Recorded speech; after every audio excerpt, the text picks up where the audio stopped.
Hi everybody, Wendy from Cinnamon Sweet Shop. Today I am going to be making a Trader Joe's JoJo's Macarons. I personally prefer Trader Joe's brand for the chocolate sandwich cookies. I prefer it over Oreo cookies. They taste better and honestly they're less expensive in cost. So for the cookie itself, we're going to be using some almond flour. This is finely ground. I buy it this way. I get it in Costco in bulk. Some aged egg whites. Now, aged egg whites are whites that are separated, and you keep them in the refrigerator for 1 or 2 days so that they age. Some confectioner sugar, granulated sugar, and of course, a little bit of the JoJo's or Oreos, whatever brand you use. Now to make these cookies, it can be a bit complicated.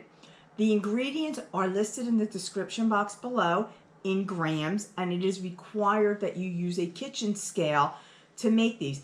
They're tricky to make. They don't always come out the way they're supposed to come out, and that's why it's very important to follow the directions, including measuring out the ingredients precisely as written. I am also going to be using a brand new macaron silicone mat. I got 2 of these. They came 2 in a box.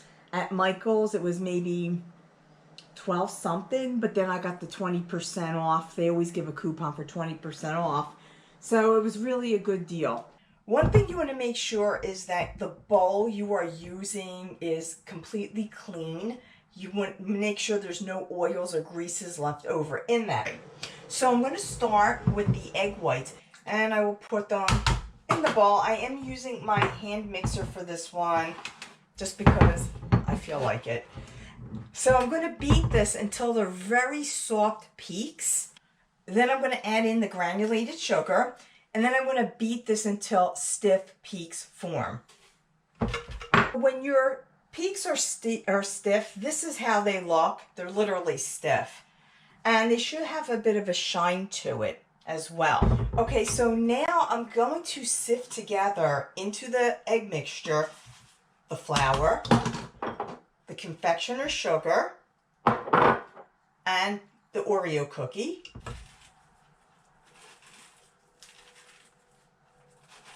Now here's where the tricky part comes in.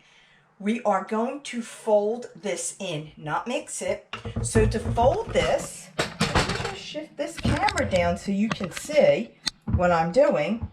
To fold this, I'm going to take this from the sides and then kind of cut it in half. This is take your time doing this, guys. We're going to fold this until it forms a ribbon. Very important to get this part correct, because if you overfold it, your batter is going to be too thin and you're going to have other problems. And if you don't fold it in enough, it's not going to turn out right as well. So I'm just taking this and bringing it down.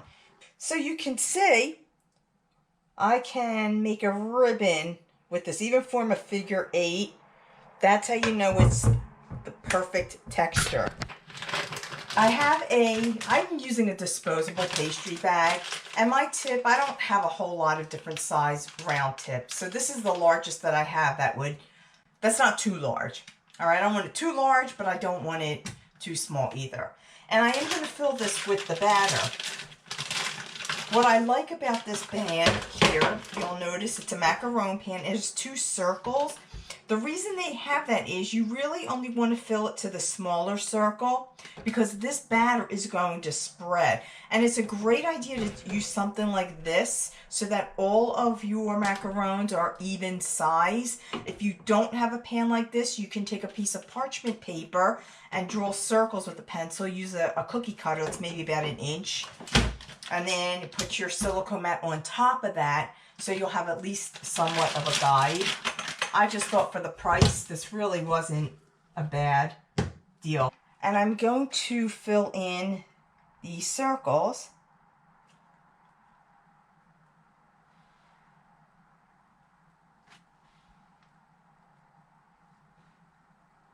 Okay. So once you do that, you're just going to pound this several times to try to get the air bubbles out. So with the toothpick, I'm just going to pop any air bubbles that I see. You want to wait until your cookies have a film. So I'll take my finger and I can tap it. And it's sticky, but the batter is not coming off onto my finger. So that's what you want to do. Now that may take longer than half an hour. That's going to depend on the humidity in your home or the time of year you're making this. But definitely wait. If you have to wait longer, wait for that film to develop, or else, again, those cookies, these macarons won't come out really great.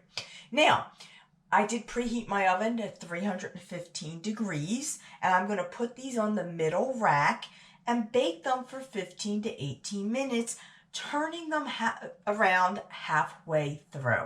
While I'm waiting for my cookies to cool, I'm going to make the buttercream. So to make this, you're going to need some unsalted butter. You're going to need a little bit of heavy cream, or you can use a non-dairy type of milk if you would like. You could use whole milk, half and half, whatever. Some vanilla extract, a pinch of salt, some confectioner sugar, and we're going to use more of those ground up Oreo cookies, or in my case, the JoJo's. So first thing, just want to add in that butter. And we just want to blend this to get nice and creamy and a little bit light in color.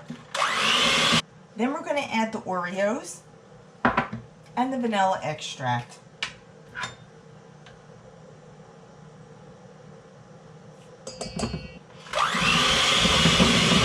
Add in the salt. Then we're going to slowly mix in the powdered sugar. And I'm just going to add a little bit at a time and mix this on slow.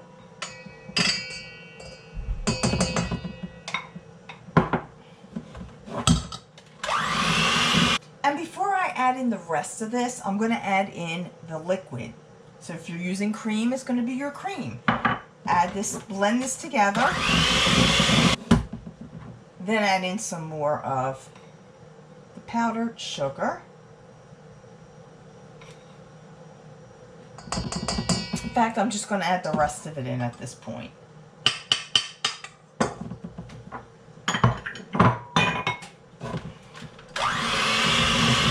Continue to blend this till it's nice and creamy. If it's too thin, you can just add a little bit more powdered sugar. If it's too thick, just add a little bit more of that liquid. Once your macarons are cooled, they should come off easily off of the silicone mat. Now this is what it looks like when it's done. So you can see on the very bottom, it has this area down here, looks like a little crack on the bottom. They're called feet. And that's what, if it's done correctly, you should have feet. The bottom, you'll notice, is nice and smooth and shiny. There could be 3 mistakes you're making if they're not coming out like this. For one, if you don't have feet, or if you have cracks on the top of your macaron, it could be that you didn't mix it or you didn't fold it long enough and it was too thick. Number 2, if it cracks on top, it could be because there were air bubbles in it. When I pounded the tray on the table, it took some of the air out. If the dough is too thick, where you didn't fold it enough, then the air bubbles won't escape. So just by making sure that that dough is folded so it makes that ribbon, can solve 2 common problems making macarons. Another problem, and I do have 1 or 2 like this. No, that one's not. No, most of mine came out good. Something like this, and this one's not too terribly bad. If your dough comes off on the silicone mat, see how it's not smooth? It looks like some of it is not all there. When I lifted it up, some of it was on the silicone mat. That's because it wasn't baked long enough. So they're the 3 common problems I found when making this. Now I put my frosting in a pastry bag, and I took 2 of the macarons. These 2 fit pretty well together, and on one of them I am going to just pour some on there. Just in the center, just like that. And then sandwich it together. Just like that. I'm going to do it with the rest of these. I have melted chocolate in a cone sheet, and I am going to just drizzle across each one. Makes it look a little prettier. You can use a spoon as well if you don't have a cone. And then take some more crushed Oreo cookies, or in my case it's the Trader Joe's, and just sprinkle them on top. Some of them will stick, some will fall off. And there you have it. Don't forget to share this video, thumb it up, and subscribe to this YouTube channel, and I will see you all in my next video.